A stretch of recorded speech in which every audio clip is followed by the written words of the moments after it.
Ce dimanche 7 juillet 2024 sera un jour de vérité pour notre démocratie. Pour la première fois depuis la Seconde Guerre mondiale, l'extrême droite pourrait gouverner notre pays. Le Rassemblement national porte toujours un projet de haine de l'autre qui fragilisera les plus pauvres et s'attaquera à toutes les avancées sociales, écologiques et égalitaires qui font la France. Si le RN passe demain, il n'y a plus d'indépendance des médias en France. L'audiovisuel public est privatisé. Les journalistes ne pourront plus travailler dans de bonnes conditions. Ils ne pourront plus vous informer, vous, comme citoyens. Si le RN passe demain, on ne va pas simplement essayer l'extrême droite. Parce qu'avec l'extrême droite, on ne peut jamais revenir en arrière. On sait quand ça commence, on ne sait pas quand ça finit.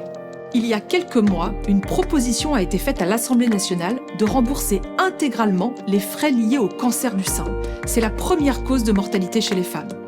L'extrême droite a fait voter un amendement pour exclure du remboursement les dépassements d'honoraires. À cause des députés RN, les femmes ne pourront pas être remboursées intégralement lorsqu'elles auront un cancer du sein.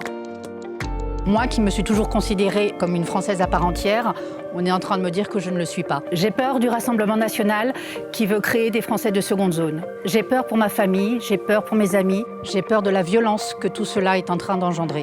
C'est un risque sérieux pour les droits de l'homme, pour le droit humanitaire. Les députés du Rassemblement national ne soutiendront pas une paix juste et durable fondée sur le droit des peuples à disposer d'eux-mêmes, ni au Proche-Orient, ni en Ukraine, ni en Nouvelle-Calédonie. Sur les polluants éternels, ils ont voté contre. Pour protéger les fonds marins, ils ont voté contre. Pour mettre en place un fonds social écologique, pour permettre aux plus précaires de se chauffer, ils ont voté contre.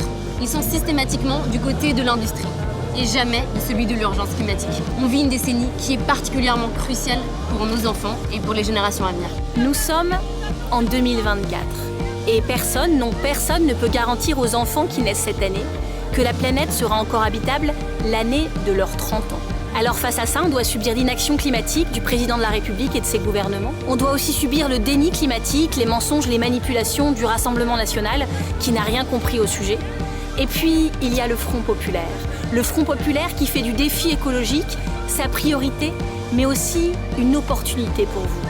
Parce que oui, grâce à notre programme, nous améliorerons votre quotidien, mais nous permettrons aussi vos lendemains.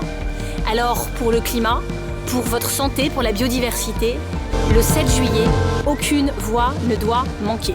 Nous nous sommes rassemblés au-delà des partis. Dimanche, vous pouvez voter pour un programme de transformation de la société, pour plus de justice et pour sauver la République. Le nouveau Front populaire.